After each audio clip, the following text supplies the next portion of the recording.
എനിക്ക് ഓർമ്മയായി ജനിച്ച കാലം മുതൽ തന്നെ എൻ്റെ വീട്ടിൽ ഡോഗ്സ് ഉണ്ട്.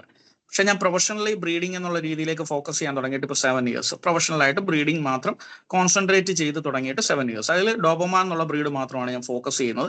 ഡോബർമാൻ എന്നുള്ള ബ്രീഡ് മാത്രമാണ് ഞാൻ ഫോക്കസ് ചെയ്ത് മുന്നോട്ട് പോകുന്നത്.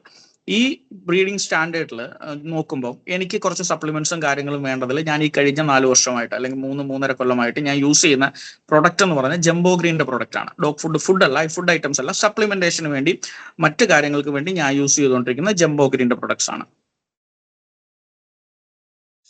ഞാൻ ജംബോ ഗ്രീൻ്റെ പ്രൊഡക്റ്റ് ഞാൻ യൂസ് ചെയ്യുമ്പോൾ എനിക്ക് ഏറ്റവും യൂസ്ഫുൾ ആയിട്ട് തോന്നിയിട്ടുള്ളത്, ഏറ്റവും പ്രധാനപ്പെട്ട അവരുടെ ഏറ്റവും നല്ല പ്രൊഡക്റ്റും എനിക്ക് ഏറ്റവും ഗുണകരമായിട്ടുള്ള തോന്നിയിട്ടുള്ള പ്രൊഡക്റ്റും അവരുടെ പ്രോബയോട്ടിക് ആണ്. പ്രോബയോട്ടിക്കിന്റെ കാര്യം എന്ന് പറഞ്ഞാൽ ഡോബർമാനെ സംബന്ധിച്ചിടത്തോളം ഡോബർമാൻ എപ്പോഴും ഫില്ലായി നിൽക്കേണ്ട ഒരു ഡോഗും ഫുഡിനോട് പൊതുവെ ഒരു മടുപ്പ് കാണിക്കാൻ സാധ്യതയുള്ള ഒരു ഡോഗുമാണ്. ടേക്ക് കെയർ ചെയ്യുന്ന കുറച്ച് ബുദ്ധിമുട്ടുള്ള കാര്യമാണ്. അപ്പൊ ഈ ജംബോഗ്രീന്റെ പ്രോബയോട്ടിക്കിന്റെ ഒരു ഗുണമെന്ന് വെച്ച് കഴിഞ്ഞാൽ നമ്മൾ പ്രോബയോട്ടിക് കൊടുക്കുമ്പോഴത്തേക്ക് കൊടുക്കുന്ന ആഹാരം കൃത്യമായിട്ട് അതിന്റെ ശരീരത്തിൽ പിടിക്കും. ആ പിടിക്കുന്ന ആഹാരം അതിന്റെ ശരീരത്തിൽ കാണാൻ പറ്റും. സെക്കൻഡ്, ദഹിച്ചു മാറേണ്ടത് ദഹിച്ചു മാറിയാൽ മാത്രമേ അടുത്ത ഫുഡ് എടുക്കാനുള്ള ഡോഗ്സിന് ഒരു താല്പര്യം തോന്നത്തുള്ളൂ. അത് കൃത്യമായിട്ട് ചെയ്യുന്നുണ്ട്. അതുപോലെ തന്നെ ഏറ്റവും കൂടുതൽ കോട്ട് കണ്ടീഷൻ, ഏറ്റവും നല്ല സ്മൂത്ത് കോട്ട് ആയതുകൊണ്ട് ഡോബർമാന്റെ നല്ല ഷൈനി കോട്ടായിരിക്കണം. ആ കോട്ട് കണ്ടീഷൻ അതുപോലെ തന്നെ മെയിൻറ്റെയിൻ ചെയ്ത് നമുക്ക് തരുന്ന ഒരു പ്രൊഡക്റ്റ് ആണ് ജംബോ ഗ്രീൻ്റെ പ്രൊഡക്റ്റ്.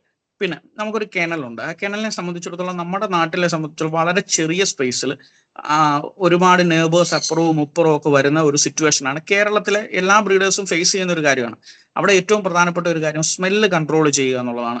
അത് സ്മെല്ല് കൺട്രോൾ ചെയ്യാനായിട്ട് ഈ യൂറിന്റെയും മോഷന്റെയും സ്മെല്ല് കൃത്യമായി ദഹിച്ചു പോയാൽ, നമ്മളുടെ തന്നെ മോഷൻ കറക്റ്റ് ആയിട്ട് പോവുകയാണെന്നുണ്ടെങ്കിൽ ആ സ്മെല്ലിന് കൺട്രോൾ ഉണ്ടാകുന്നത് പോലെ തന്നെ ഡോഗ്സിലും അതുണ്ട്. അപ്പൊ നല്ല ഫുഡ് കൊടുക്കുക, അതോടൊപ്പം തന്നെ ആ ഫുഡ് കൃത്യമായ അളവിൽ ദഹിച്ചു മാറാനായിട്ട് പ്രോബയോട്ടിക് സഹായിക്കുന്നതുകൊണ്ട് യൂറിന്റെയും മോഷന്റെയും സ്മെല്ല് ഭയങ്കര ഒരു കൺട്രോളാണ് നമുക്ക് ലഭിക്കുന്നത്. പിന്നെ ഞാൻ അവരുടെ യൂസ് ചെയ്യുന്ന പ്രൊഡക്റ്റ് എന്ന് പറഞ്ഞാൽ കാൽസ്യം സപ്ലിമെന്റ് ആണ്. ഡോബർമാനെ സംബന്ധിച്ചിടത്തോളം ബോൺസ് ഭയങ്കര സ്ട്രോങ് ആകേണ്ട ഒരു ബ്രീഡാണ്. ഒരുപാട് ഹൈറ്റ് വെക്കുന്ന ബ്രീഡാണ്. അപ്പോൾ ബോൺസ് എപ്പോഴും സ്ട്രോങ് ആയിരിക്കണം, പാസ്റ്റേൺസ് എപ്പോഴും സ്ട്രോങ് ആയിരിക്കണം. എസ്പെഷ്യലി നമ്മൾ ഷോ ബേസ് ചെയ്യുന്ന ഡോഗ്സ് ആണ്, ഷോയിൽ എക്സിബിറ്റ് ചെയ്യുന്ന ഡോഗ്സ് ആണ്. ജഡ്ജസ് ഈ ഓവറോൾ ഈ കാര്യങ്ങളെല്ലാം വളരെ കൃത്യമായിട്ട് വാച്ച് ചെയ്യുന്നതാണ്. അതിനുവേണ്ടി നമുക്ക് കാൽസ്യം സപ്പോർട്ട് ജംബോ ഗ്രീൻ്റെ ആണ് കൊടുക്കുന്നത്. വളരെ കൃത്യമായിട്ടുള്ള കാൽസ്യം സപ്പോർട്ട് കൊടുക്കുന്നത് കാരണം നമുക്ക് പപ്പി സ്റ്റേജിൽ തന്നെ അതിൻ്റെ പാസ്റ്റേൺസ് വെൽ ഡെവലപ്പ് ആയിരിക്കും. അതുപോലെ തന്നെ ബോൺ സ്ട്രക്ചർ കറക്റ്റായിട്ട് നമുക്ക് കിട്ടുന്നുണ്ട്. വേറെ ഇഷ്യൂസ് ഒന്നും നമുക്ക് ഉണ്ടാകാറില്ല. പിന്നെ ഡോബർമാനെ സംബന്ധിച്ചിടത്തോളം ഡെയിലി വാഷ് അല്ലെങ്കിൽ ചെയ്യേണ്ട ഒരു ഡോഗല്ല, അല്ലെങ്കിൽ ഡെയിലി കുളിപ്പിക്കേണ്ട ഒരു ഡോഗല്ല. അപ്പം നമുക്ക് ഈ ജംബോ ഗ്രീൻ്റെ തന്നെ ഒരു ഡ്രൈ വാഷ് ഉണ്ട്, സ്പ്ലാഷ് എന്ന് പറഞ്ഞൊരു പ്രൊഡക്റ്റ്.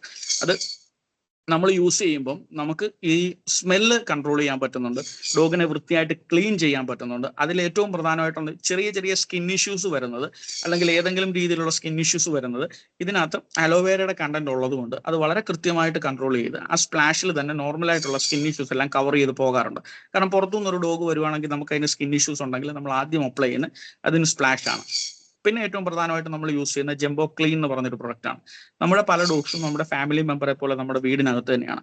അപ്പൊ നമുക്ക് ഈ ലൈസോള്, ഹാർപ്പിക്ക് അല്ലെങ്കിൽ അതുപോലുള്ള കാര്യങ്ങൾ വെച്ച് ഫ്ലോർ ക്ലീൻ ചെയ്താൽ ഇവരുടെ സെൻസിറ്റീവ് സ്കിൻ ആയതുകൊണ്ട് ഇഷ്യൂസ് ഉണ്ടാകാൻ സാധ്യതയുണ്ട്. അതുകൊണ്ട് നമ്മൾ കെനൽ വാഷ് ചെയ്യുന്നതോടൊപ്പം തന്നെ ഫ്ലോർ വാഷ് ചെയ്യാനും നമ്മൾ യൂസ് ചെയ്യുന്നത് കെനൽ വാഷ് പ്രൊഡക്റ്റ് ആണ്. പിന്നെ പ്രത്യേകം ഒരു ഗസ്റ്റ് നമുക്ക് വരുന്നുണ്ട്, എന്തെങ്കിലും ഒരു ബാഡ് സ്മെല്ലുണ്ട്, കാരണം പുറത്തുനിന്ന് വരുന്നവർക്കായിരിക്കും പെട്ടെന്ന് ഈ സ്മെല്ല് കിട്ടുന്നത്.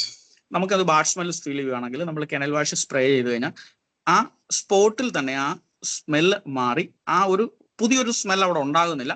ആ സ്മെൽ ഉണ്ടാക്കുന്ന ബാക്ടീരിയസിനെ അത് കില്ല് ചെയ്യുന്നു. ഒരു നോർമൽ ഒരു അറ്റ്മോസ്ഫിയറിലേക്ക് ആ ഒരു ഏരിയ ഫുള്ള് മാറുകയും ചെയ്യും.